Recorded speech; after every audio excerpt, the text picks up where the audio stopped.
Welcome back for another deep dive with us. Always a pleasure. This time, we're diving into Shades of Defiance. Oh, yeah, I love this one. It's a Harry Potter fan fiction that takes two seemingly opposite characters, James Potter and Regulus Black, and kind of throws them into a situation that could redefine everything that we thought we knew about them. Interesting. So can love really conquer all in a world? Wow. Consumed by war and prejudice? Big question. Let's find out. Okay, so the story sets the scene in an abandoned manor. Okay. Just outside of Hogsmeade. Ooh, spooky. Yeah, I think like crumbling stone, overgrown ivy. Right. That kind of hauntingly beautiful vibe. Yeah. A fitting backdrop for this tale of like hidden identities and forbidden desires. I like it. Yeah. And the author throws these two characters together in a way that immediately sparks intrigue. Oh, absolutely. So we've got James Potter, known for his rebellious streak, and Regulus Black kind of trapped in the shadow of his family's dark reputation. Exactly. So how do those personalities even begin to connect? Well, right off the bat, the story highlights their shared sense of being trapped. Okay. So we see James chafing under the pressure of being the chosen one, almost as if he's looking for an escape from his own legend. Interesting. And then there's Regulus longing to break free from these expectations of his family's dark legacy. Ooh, that's heavy. Yeah. Okay, I see how that shared frustration could create some common ground. Right. But they're practically from enemy camps. Oh, yeah.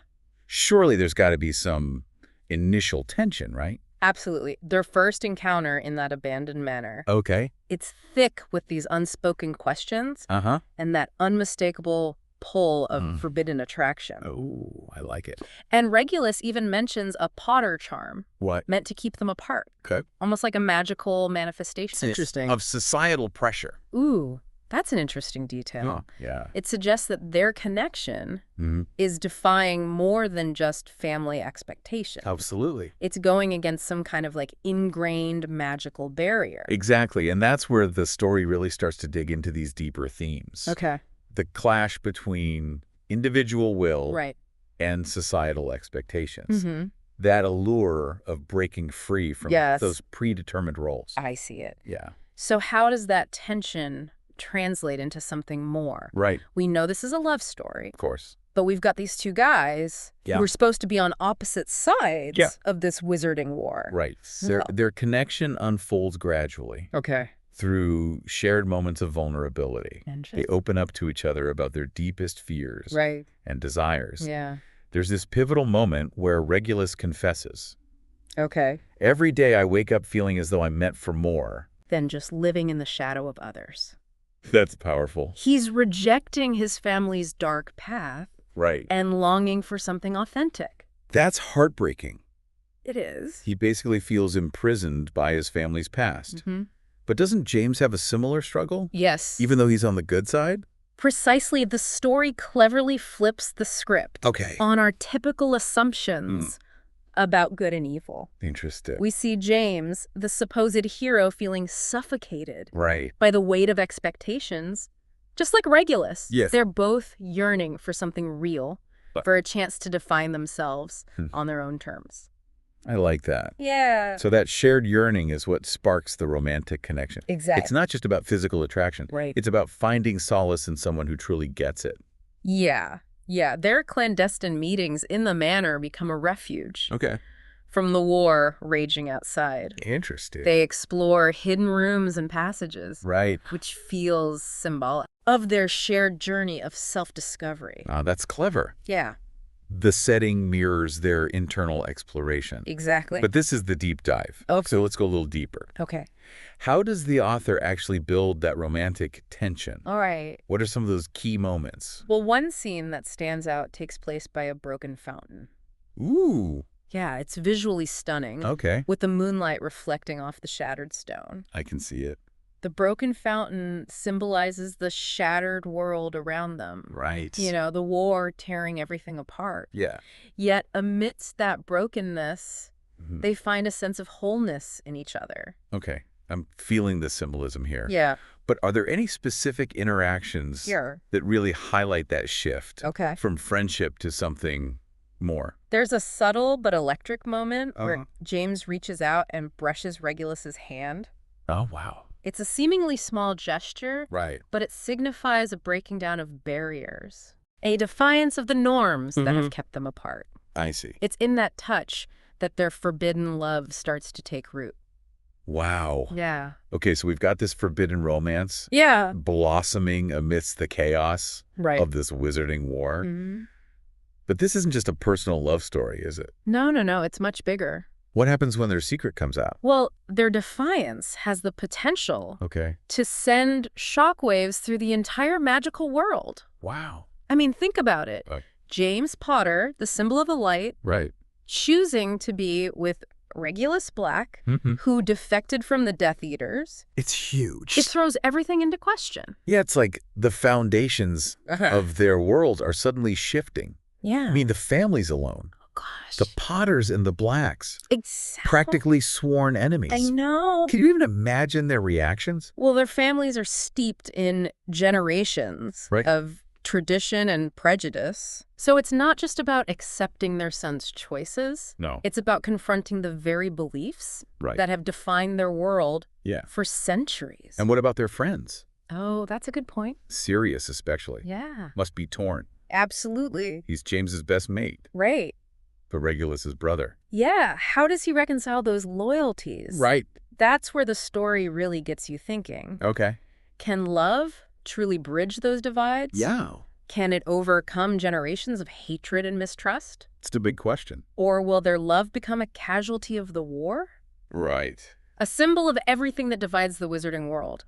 Those are some heavy questions. Yeah. But I have to admit, it's refreshing to see a story that doesn't shy away from the messy realities of war and prejudice. Right, and it's not just about external conflict. The story also explores those internal battles that struggle to reconcile personal desires with societal expectations. We see James questioning his role as the chosen one, wondering if there's space for love and happiness in a destiny that seems preordained. Yeah, and Regulus trying to shed the skin of his family's darkness.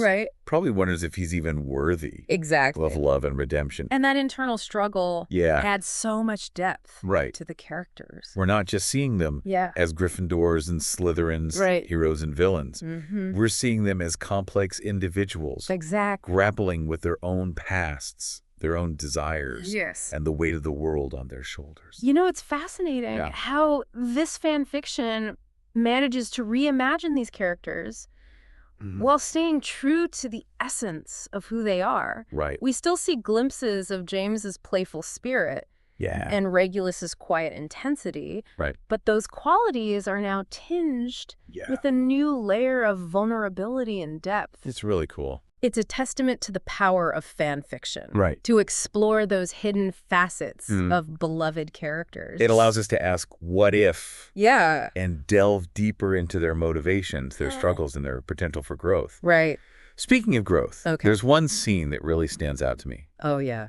The moment where James and Regulus are attacked by this group of dark wizards. The scene in the abandoned library? Yes. It's a turning point. It's not just an action-packed duel. It's a test of their loyalty. Absolutely. And a revelation of how far they're willing to go to protect each other. Remember how Regulus, who spent his life trying to escape his family's legacy, Right. throws himself in harm's way to defend James? It's powerful. It's a complete reversal of roles. Right. And a powerful testament to the transformative power of love. Yeah, and the imagery in that scene, Oh, it's amazing. the author describes spells flying, Yeah. reflecting off dusty bookshelves. I know. Almost as if knowledge itself Wow. is caught in the crossfire. Yeah. Visually stunning, adds another layer of symbolism to the fight. It's almost as if they're battling against the forces that try to confine them. The expectations and prejudices that threaten to tear them apart. Yeah, they emerge from the fight battered but unbowed. Right. Their bond solidified Yeah. by that shared experience of facing down darkness together. It's a powerful image, love and defiance. Yeah. Literally illuminating the darkness. But what happens after the dust settles? Okay. Does their love survive the aftermath? That's where the story takes an even more intriguing turn. Okay. They retreat deeper into the manor, right, finding solace in this hidden room filled with forgotten artifacts and family secrets. Interesting.